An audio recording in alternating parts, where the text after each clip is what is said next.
So, in the Bible, reality is made up of two overlapping realms, the heavens and the earth, our space and God's space. And while life here on Earth may seem ordinary, sometimes we can encounter heaven right here in our own realm. Yes, this happens a number of times in the Bible. And when it does, we often encounter a fascinating character, the angel of Yahweh, or in most translations of the Bible, the angel of the Lord.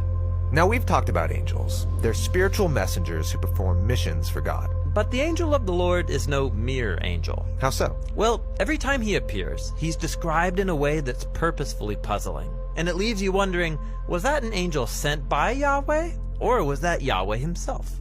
What do you mean? Here's one of many examples. In the book of Genesis, there's a story about Hagar, Abraham and Sarah's runaway Egyptian slave. And we read this. The angel of Yahweh called to Hagar. But then this angel speaks as if he is Yahweh, saying, I will give you many descendants. And then Hagar responds and says, you are God who sees me. So the angel of Yahweh is Yahweh. But that can't be. In the Bible, you can't see Yahweh or you'll die. Yeah.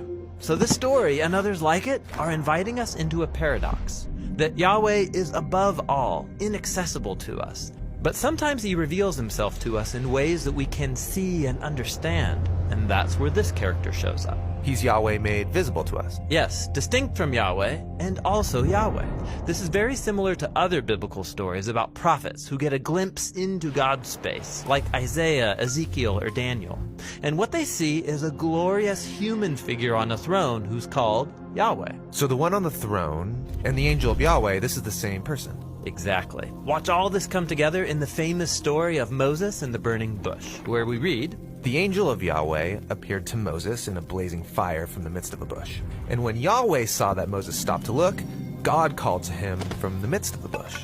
So this person in the bush is called the angel of Yahweh, then Yahweh, and then God. And then later in the story, Moses learns that the figure in the burning bush is the one leading Israel out of Egypt in a pillar of fire and cloud.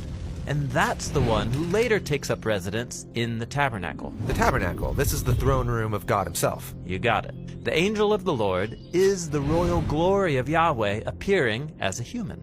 Now, keep all this in mind as we start talking about Jesus. In the opening of the Gospel of John, we're told that from all eternity, Jesus was with God and was God.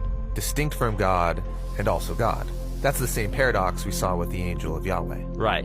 And then John says that God's Word became human and set up a tabernacle among us. The temple presence of the invisible God. Exactly. Now check this out. There's a story about when Jesus took 3 of his followers up to